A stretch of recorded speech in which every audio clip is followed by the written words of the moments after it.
नमस्ते दोस्तों, स्वागत है आप सभी का हमारे इस चैनल में। और आज हम एक्सप्लेन करने वाले हैं हाल ही में रिलीज हुई मूवी भूत बंगला की पूरी स्टोरी को। तो चलिए विदाउट वेस्टिंग टाइम शुरू करते हैं आज का एक्सप्लेनेशन। लेकिन उससे पहले अगर आप सभी को वीडियो अच्छा लगे तो प्लीज हमारे चैनल को सब्सक्राइब कर लीजिएगा। मूवी की शुरुआत मंगलपुर नाम की एक छोटे गाँव के रेलवे स्टेशन से शुरू होती है, जहाँ पर हम चार लड़कों को देखते हैं जो कि दिल्ली जाने वाले थे।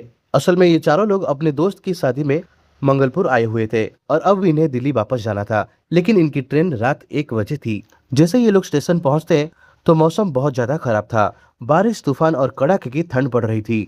तभी स्टेशन मास्टर इन्हें बताता है कि मौसम की वजह से ट्रेन और भी ज्यादा लेट हो सकता है। अब ये चारों दोस्त बहुत परेशान हो जाते हैं क्योंकि ठंड बहुत ज्यादा पड़ रही थी। तभी उन्हें स्टेशन पर एक बाबा दिखाई देता है जो कि ठंड से बचने के लिए आग जला के बैठा था। अब ये चारों वहां पे जाके आग सेकने लगते हैं। इसी बीच उनमें से एक लड़का उस बाबा से पूछता है कि बाबा, क्या मंगलपुर में ऐसा सच में कोई राक्षस है जो कि नई नवेली दुल्हनों को उठाकर ले जाता है? क्योंकि हमने ऐसा वहां पर सुना था। और इस पर ये बाबा कहता है कि हाँ, ये बिल्कुल सच है। और यहाँ पर वही बाबा एक कहानी सुनाने लगता है और हमारी स्टोरी चली जाती है फ्लैशबैक में, जहाँ पर हम एक बस को देखते हैं जिसमें दूल्हा दुल्हन और उनके पूरे परिवार जा रहे थे। एक्चुअली ये लोग शादी करने के बाद अपनी बहू को लेकर जल्दी से जल्दी लखनऊ एयरपोर्ट जा रहे थे, वरना ये लोग लेट हो जाते हैं।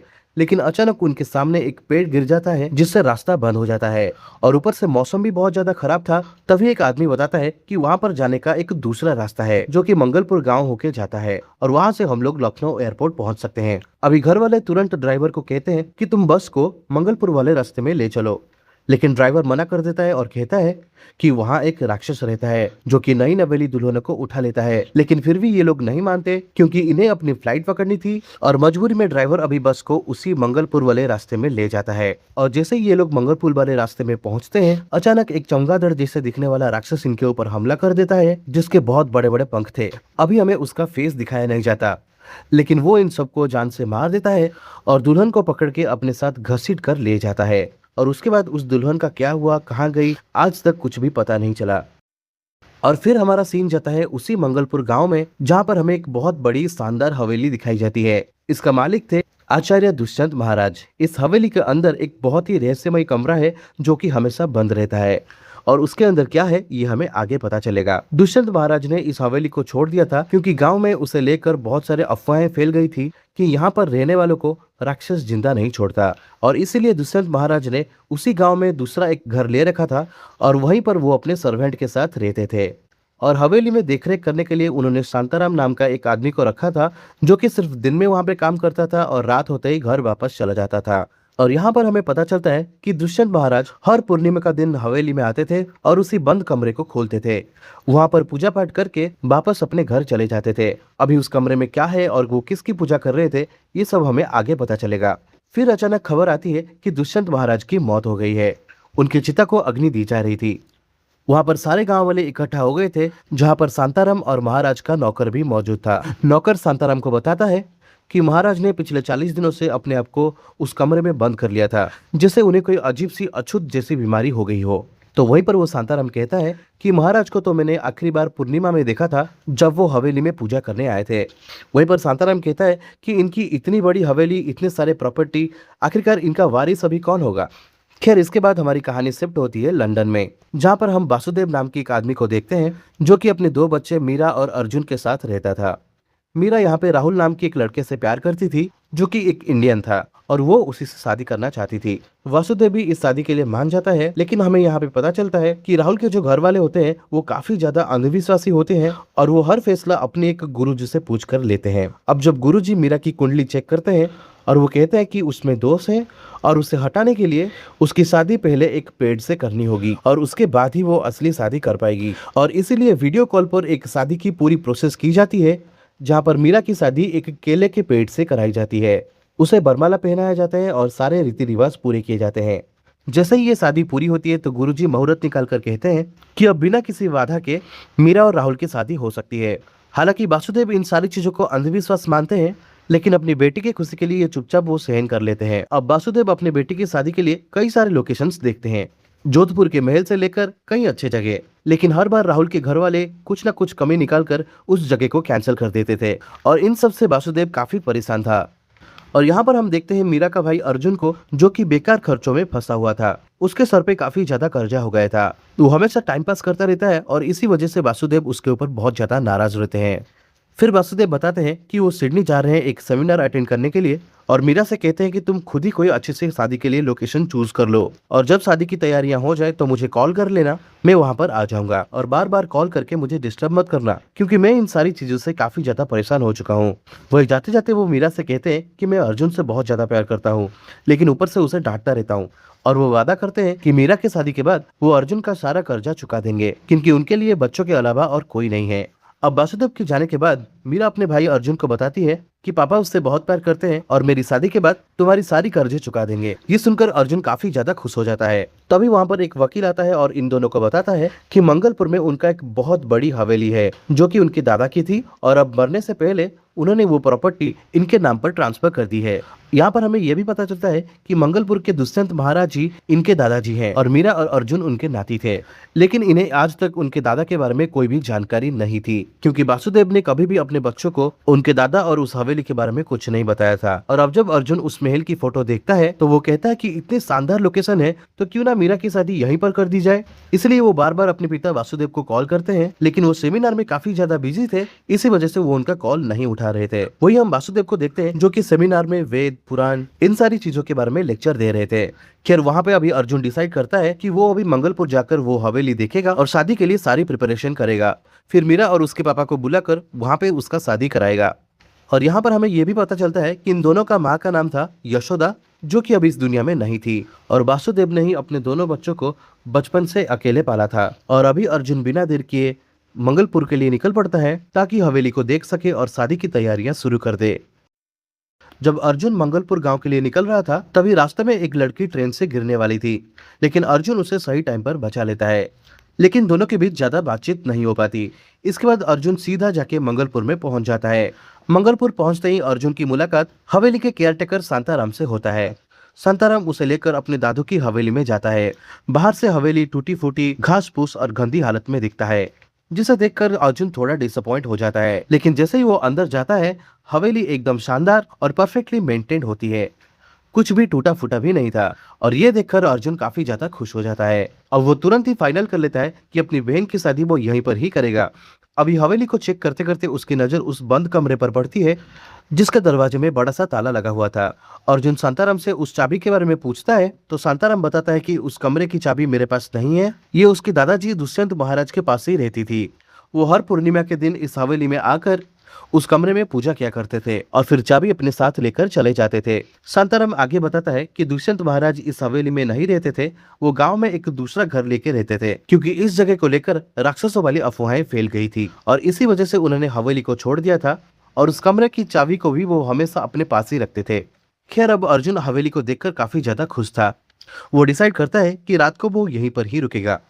शांताराम उसे मना करता है, लेकिन अर्जुन मानने वाला नहीं था और पूरी कॉन्फिडेंस के साथ वो उस रात को उस हवेली में ही निकालता है। अगले दिन सुबह जब अर्जुन उठता है तो वहाँ पर वो जगदीश को देखता है, जिसे उसने अपनी बहन की वेडिंग प्लानिंग के लिए बुलाया था, जो कि दिल्ली से सीधा मंगलपुर आ गया था।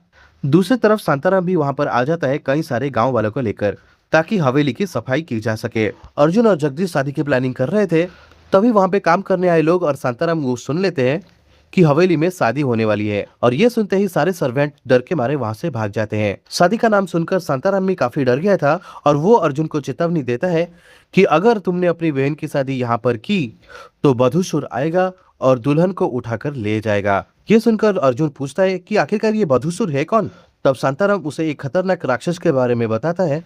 वो एक कहानी सुनाता है कि इंद्रलोक में एक देव कन्या को एक असुर से प्यार हो गया था, और वो गर्भवती हो गई थी। उसे ना ही देवताओं ने अपनाया ना ही असुरों ने, और फिर भी वो अपने बच्चे को जन्म दिया। वो कलयुग का पहला दिन था, लेकिन उसी वक्त देवताओं ने उसके ऊपर हमला कर दिया, लेकिन मरने से पहले वो अपने बच्चे को अंधकार के हवाले कर देती है। अंधकार उस बच्चे को मंगल वन के अंधेरों में चमगादड़ों के बीच में छुपा देता है, जहाँ वो बड़ा होकर भगवान शिव की तपस्या करने लगता है, और भगवान उसके ऊपर खुश हो जाते हैं और उसे वरदान देते हैं कि सिर्फ वही खुद को मार सकता है, नहीं तो उसका अंश कोई भी उसके मार सकता है। अब इस वरदान से वो बहुत ज्यादा शक्तिशाली हो जाता है और अपनी पूरी चमगादड़ों की सेना के साथ देवताओं के ऊपर हमला कर देता है। देवता उसे रोकने के लिए वृक्षिणी नाम की एक अप्सरा को उसके पास भेजते हैं, जिसे देखकर वो बहुत ज्यादा मोहित हो जाता है। अब वो उसे छूने वाला था, लेकिन तब वृक्षिणी कहती है कि शादी से पहले वो उसे छू नहीं सकता। इसके बाद वो राक्षस वृक्षिणी से शादी करने ही वाला था, लेकिन तब वृक्षिणी मौका देखकर उसके सीने में एक खंजर मार देती है, जिससे वो वहीं पर गिर जाता है और उसका शरीर खत्म हो जाता है। बाद में काला जादू करने वाले लोग उस वन में आते हैं और वहां पर उसका एक मंदिर बनाकर उसे फिर से जिंदा करने की कोशिश करने लगते हैं। तभी वृक्षिणी वहां पर पेड़ बनकर रह जाती है ताकि वो वापस जिंदा ना हो सके। लेकिन बदुसुर की आत्मा अभी भी खत्म नहीं होती है। वो बदला लेने के लिए भटकती रहती है और जो कोई भी दुल्हन उस रास्ते से निकलती है या फिर नई नई शादी हुई होती है, वो उसे उठा ले जाता है, क्योंकि उसे नई दुल्हन से धोखा मिला था और बधुओं को उठाने की वजह से उसका नाम भी बधुसुर पड़ गया। अभी ये सब सुनने के बाद अर्जुन पूछता है कि अगर ये सब सच है तो इस गांव में इतने सारे लोग कैसे हैं? तभी शांताराम बताते हैं कि गांव वाले शादी करने के लिए गंगा के उस पार जाते हैं और शादी करने के बाद यहाँ पर आते हैं, क्योंकि बधुसुर गंगा जैसी पवित्र नदी को पार नहीं कर सकता। इसलिए वो अर्जुन को समझाता है कि अगर उसे अपनी बहन की शादी करनी है तो कहीं और जाकर करे। इसके बाद हमारा सीन शिफ्ट होता है प्रिया पर, जो कि पुलिस स्टेशन पहुंचती है। सो गाइस, ये वही लड़की है जिसे अर्जुन ट्रेन में बचा लिया था। यहाँ वो इंस्पेक्टर से बात करती है तो पता चलता है कि शुरुआत में जो दुल्हन मर गई थी वो प्रिया की बहन थी और उसके साथ क्या हुआ था यही सब जानने के लिए वो यहाँ पर आई थी। लेकिन पुलिस वाला उससे कहता है कि अभी तक उन्हें इसके बारे में कोई भी जानकारी नहीं मिली है, जैसे ही मिलेगी वो उसे बता देंगे। वहीं दूसरी तरफ हम अर्जुन को देखते हैं, जो कि जगदीश से कहता है कि जल्दी अपने लोगों को बुलाकर हवेली की साफ सफाई शुरू कर दो। जगदीश इसके लिए मान जाता है और दिल्ली से वो अपनी टीम को बुला लेता है, जिसमें कुछ औरतें होती है और उसका भांजा इलेक्ट्रिशियन बल्ली होता है। अभी बल्ली के आते ही अर्जुन और उसके बीच छोटी छोटी बातों को लेकर झगड़ा होता रहता है, क्योंकि बल्ली की हरकतें अर्जुन को काफी ज्यादा चिढ़ा रही थी और इन दोनों की नोकझोंक से मूवी में काफी ज्यादा कॉमेडी देखने को मिलता है। खैर, हम देखते हैं एक दिन बल्ली जनरेटर का वायर ठीक कर रहा था ताकि हवेली में कभी लाइट ना जाए। तभी अचानक से शॉर्ट सर्किट हो जाता है और चारों तरफ करंट दौड़ने लगता है। अर्जुन ये सब देखता है और तुरंत ही स्विच ऑफ करने के लिए जाता है। तभी उसे जोरदार करंट लग जाता है और वो नीचे गिर जाता है। और अब जब उसे होश आता है तो प्रिया उसे सीपीआर दे रही थी, क्योंकि उसकी धड़कन कुछ समय के लिए बंद हो गया था और प्रिया की वजह से वो फिर से जिंदा हो गया था। अर्जुन और प्रिया के बीच अभी बातचीत हो जाती है, जहाँ पर प्रिया उसे बताती है कि वो एक राइटर है और वो इस कहानी के बारे में काफी सारी इंटरेस्टिंग कहानियां सुनी है, इसलिए वो यहाँ पर रुककर उन्हें लिखना चाहती है। लेकिन अभी उसे सीतापुर वापस जाना है, इसीलिए वो वहां से निकल जाती है। तभी अर्जुन उसे कहता है कि उसकी बहन की शादी 13 तारीख को है, तो प्लीज उस दिन वापस आ जाना। प्रिया ये सुनकर मान जाती है और वहां से वापस चली जाती है। देर हम देखते हैं कि रात हो गई थी और हमारा सीन जाता है बल्ली के ऊपर, जो अपनी कमरे में सो रहा था। तभी उसे वहां पर चमगादड़ जैसा एक साया दिखाई देता है और ये देख के वो एकदम से डर जाता है। लेकिन अचानक से वो चमगादड़ इसके ऊपर अटैक कर देता है और बल्ली पूरी तरह से पजेस हो जाता है। बल्ली उसी हालत में अपने बिस्तर से उठकर जंगल की ओर जाने लगता है। अर्जुन उसे जाते हुए देख लेता है। अर्जुन को लग रहा था कि बल्ली बहुत छिछोरा टाइप का लड़का है, जो कि लड़कियों को परेशान करता रहता है। इसलिए वो जगदीश के पास जाकर कहता है कि आज वो उसकी भांजे की सच्चाई उसे दिखाएगा। एंड अब जब बल्ली जंगल की तरफ जा रहा था, तब अर्जुन और जगदीश चुपके से उसका पीछा करने लगते हैं। वहाँ पहुंचकर अर्जुन और जगदीश देखते हैं कि चमगादड़ों का एक मंदिर बना है और पास में वृक्षिणी का पेड़ भी है। तभी अर्जुन बल्ली से पूछता है कि इतनी रात को तू यहाँ पे क्या कर रहा है, जिस पर बल्ली उस समय पजेस होता है और वो उससे कहता है कि ये चमगादड़ों का मंदिर है और ये वृक्षिणी का पेड़ है। लेकिन तभी अर्जुन को शांताराम की बात याद आ जाता है, जो कि इस पूरे दृश्य से बिल्कुल मैच कर रही थी। लेकिन तभी अचानक बहुत सारे चमगादड़ इन तीनों के ऊपर अटैक कर देते हैं और देखते ही देखते बहुत सारे चमगादड़ इन्हें घेर लेते हैं। बल्ली को इसी बीच होश आ जाता है, लेकिन उसे पता नहीं होता कि वो यहाँ आके कैसे पहुंच गया। अब ये तीनों किसी तरह से वहां से जान बचाकर भागने लगते हैं। अगले दिन हम देखते हैं कि अर्जुन को वहां पर कुछ अजीब चीजें दिखाई देने लगते हैं, जो किसी और को दिखाई नहीं दे रही थी, लेकिन वो इन्हें ज्यादा सीरियसली नहीं ले रहा था। हवेली में कुछ ऐसे वर्कर और नौकर उसे दिखाई देते हैं जो कि बाकी किसी को नजर नहीं आ रहे थे, जिससे साफ लग रहा था कि अर्जुन के साथ कुछ बहुत अजीब हो रहा है। जिसके बाद अर्जुन मार्केट चला जाता है, जहाँ पर उसे प्रिया मिल जाती है। अर्जुन उसे देखकर काफी खुश हो जाता है और वो उसे बताता है कि उसने बधुसिर का मंदिर भी देखा और वो पेड़ भी देखा है, जिसके बारे में गांव वाले बात कर रहे थे। और ये सुनकर प्रिया काफी ज्यादा एक्साइटेड हो जाती है और अर्जुन उसे उस मंदिर के यहाँ ले जाने के लिए डिसाइड करता है। रास्ते में वो अपना कैमरा भी सेट कर देता है ताकि दोनों का कुछ फोटो ले सके। इससे साफ समझ में आ रहा था कि अर्जुन अब धीरे धीरे प्रिया को पसंद करने लगा था। अब जैसे ही अर्जुन और प्रिया वृक्षिणी पेड़ के पास पहुंचते हैं, अचानक वहां से अजीब सी आवाज आने लगते हैं अभी अर्जुन जैसे ही उस पेड़ के अंदर झांक के देखने लगता है तो सडनली वहां से बहुत सारे चमगादड़ एक साथ बाहर आने लगते हैं, जिससे पूरा माहौल अंधेरा हो जाता है। अब जैसे ही वहां पे अंधेरा होने लगता है, प्रिया अर्जुन से कहती है कि हमें यहाँ से वापस चले जाना चाहिए, क्योंकि बदसूर हमेशा अंधेरे में ही अटैक करता है।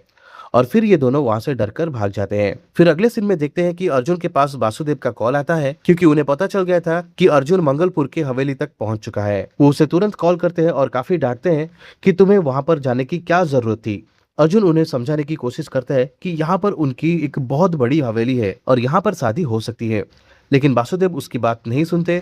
वो साफ साफ कहते हैं कि मैं खुद वहां पे आ रहा हूँ और मेरे आने से पहले तुम गीतापुर जाओ, वहां पर हमारे गुरुजी हैं और उनसे जाकर बात करो, वही तय करेंगे कि वहां पर शादी होगी या फिर नहीं होगी। अभी अर्जुन अपने पिता के कहे अनुसार गीतापुर जाता है।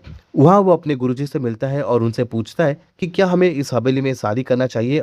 गुरुजी कहते हैं कि अभी मेरे पास टाइम नहीं है, इसलिए मैं अपने एक शिष्य को भेज रहा हूँ, वो जाके हवेली की हालत देखकर बताएगा।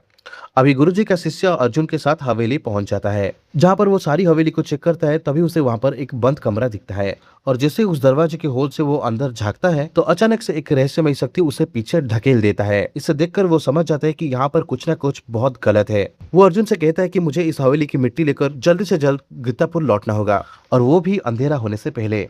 अभी अर्जुन उसे तुरंत हवेली का मिट्टी दे देता है और तुरंत ही उसे अपने कार में बिठाकर अंधेरा होने से पहले गीतापुर छोड़ने के लिए चला जाता है। लेकिन रास्ते में अचानक से तूफान और अंधेरा छा जाता है। वो शिष्य पूछता है कि क्या यहाँ पर कोई मंदिर है। अर्जुन बताता है कि हाँ, पास में ही एक शिव मंदिर है। अब वो दोनों उस तरफ भागते हैं। अर्जुन तो किसी तरह मंदिर पहुंच जाता है, लेकिन वो शिष्य रास्ते में ही रह जाता है। अभी तूफान में उड़कर आया एक लोहे का शेड उसे लग जाता है, जिसके चलते उसके गर्दन धड़ से अलग हो जाता है और वहीं पर उसकी मौत हो जाती है। अब ये देखकर अर्जुन समझ जाता है कि इस हवेली और इस गांव में जरूर कुछ बहुत बड़ा और खतरनाक राज छुपा हुआ है। इसके बाद अर्जुन सीधा हवेली में पहुंचकर एक बड़े हथौड़े से उस दरवाजे को तोड़ने की कोशिश करता है, लेकिन तभी उसके पीछे एक चमगादड़ का साया दिखता है और ये बदसूर था।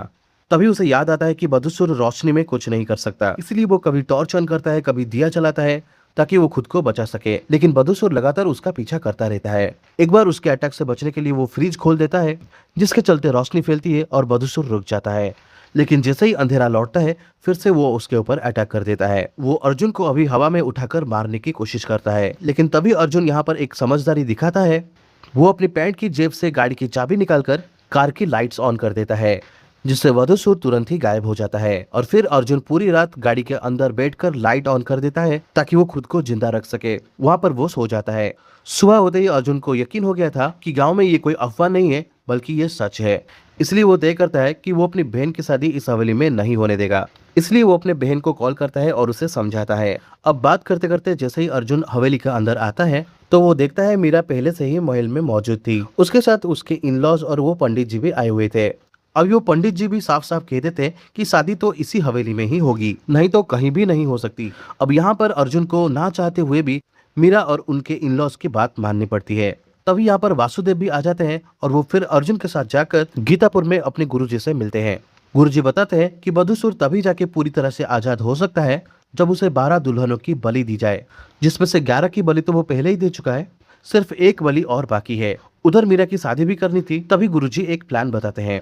वो कहते हैं कि रात 8:30 बजे का मुहूर्त हटाकर अगर दोपहर 12 बजे की कर दी जाए और दुल्हन को रात से पहले गंगा के पार ले लिया जाए तो बदसूर कुछ नहीं कर पाएगा और इससे शादी भी हो जाएगी। और इस बात में अर्जुन और वासुदेव दोनों मान जाते हैं। गुरुजी अर्जुन को ये भी बताते हैं कि उसे उसी कमरे में पूजा करनी होगी जहाँ पर उसके दादाजी दुष्यंत महाराज पूजा करते थे, ताकि बदसूर उन्हें आगे कभी भी परेशान ना कर सके।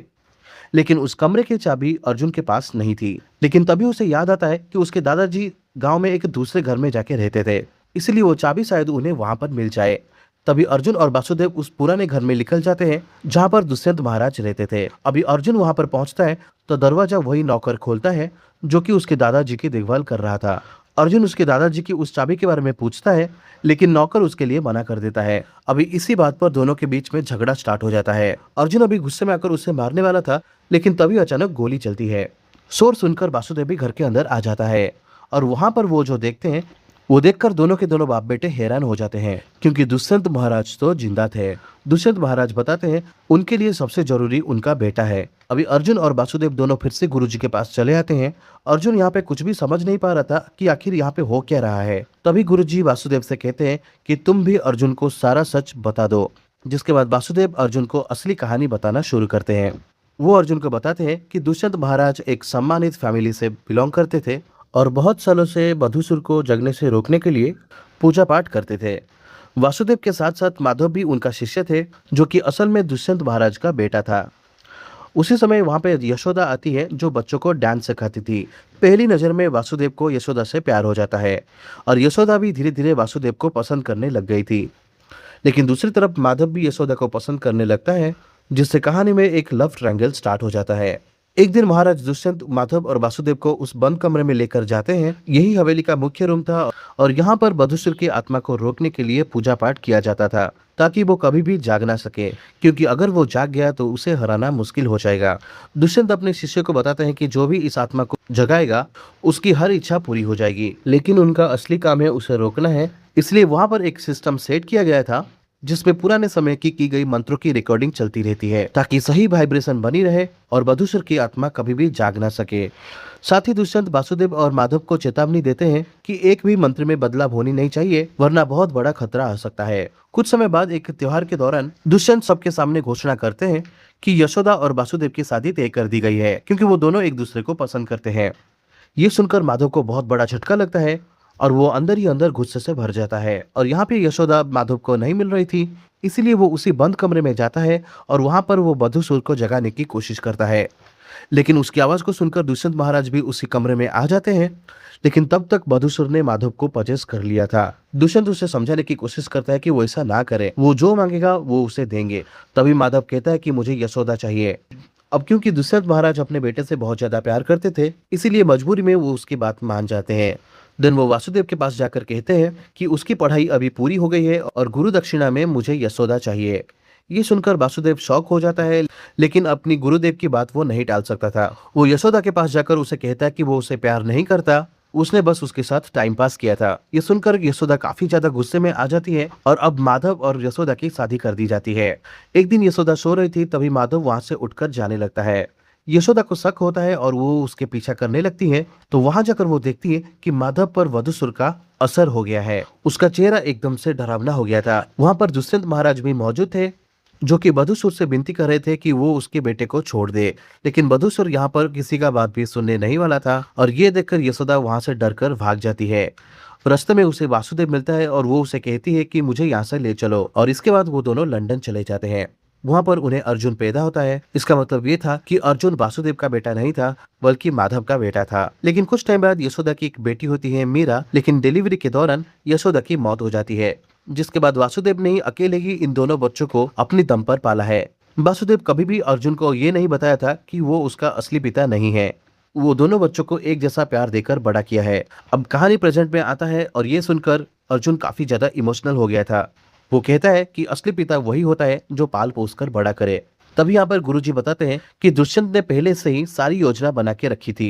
एक्चुअली उसे पहले से ही पता था कि वासुदेव अपने बेटी की शादी करने के लिए जगह ढूंढ रहा है, इसलिए उसने अपने मरने का नाटक किया ताकि उसकी प्रॉपर्टी की बात अर्जुन तक पहुंच सके और वो खुद इस गांव में आ जाए। असल में महाराज दुष्यंत यही चाहते थे कि अर्जुन और मीरा यहीं पर शादी करे, ताकि जो बधुसुर की 12 दुल्हनों वाली बलि है यहीं पे पूरा किया जा सके।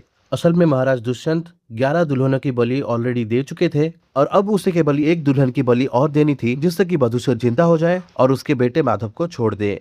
खैर, हम इसके बाद अर्जुन और वासुदेव को देखते हैं, जो कि वापस हवेली लौट आते हैं, जो कि मीरा और उसके इन-लॉज से कहते हैं कि शादी रात के बजाय अगर दोपहर में कर दिया जाए तो कैसा रहेगा। लेकिन मीरा के इन-लॉज और उनके पंडित ये सब मानने से मना कर देते हैं। वो कहते हैं कि मुहूर्त नहीं बदलेगा, अगर बदला तो शादी ही नहीं होगी। अभी मजबूरी में वासुदेव, अर्जुन और मीरा को उनकी बात माननी पड़ती है। अर्जुन अपने पिता वासुदेव से वादा करता है कि वो अपने बहन को कुछ नहीं होने देगा। इसके बाद शादी की तैयारियां स्टार्ट हो जाती है और आखिरकार 8:30 बजे तक शादी पूरी हो जाती है। जैसे ही शादी पूरी हो जाती है, अचानक से हवेली की लाइट्स चली जाती है। अर्जुन समझ जाता है कि बदसूर आ चुका है। वो तुरंत ही मीरा को अपने कमरे में ले जाता है और उसके सामने टॉर्च जलाकर रख देता है। वो उसे कहता है कि किसी भी हालत में इसे बंद मत करना। इसके बाद वो खुद नीचे आकर सभी को संभालने लगता है, लेकिन तभी पीछे से बदसूर आकर मीरा को उठाकर ले जाता है। जब अर्जुन को पता चलता है कि मीरा वहां पर नहीं है, तो वो समझ जाता है कि बदसूर मीरा को उसी मंदिर वृक्षिणी वाली पेड़ के अंदर ले गया है। इसलिए वो अपनी बहन को ढूंढने के लिए जंगल की तरफ भागने लगता है। अर्जुन को वो 11 मरी हुई दुल्हनें भी दिखती हैं, जिसमें प्रिया भी एक आत्मा थी, लेकिन अर्जुन जल्दबाजी में उसे नोटिस नहीं कर पाता। और यहाँ पर हमें पता चल जाता है कि प्रिया ऑलरेडी मर चुकी है। अभी अर्जुन आखिरकार उस मंदिर में पहुंच जाता है, जहाँ पर दुष्यंत महाराज मीरा को बलि देने की तैयारी कर रहा था। यहाँ पर माधव भी मौजूद होता है, जिसे बदसूर पूरी तरह से पॉजेस कर रखा था।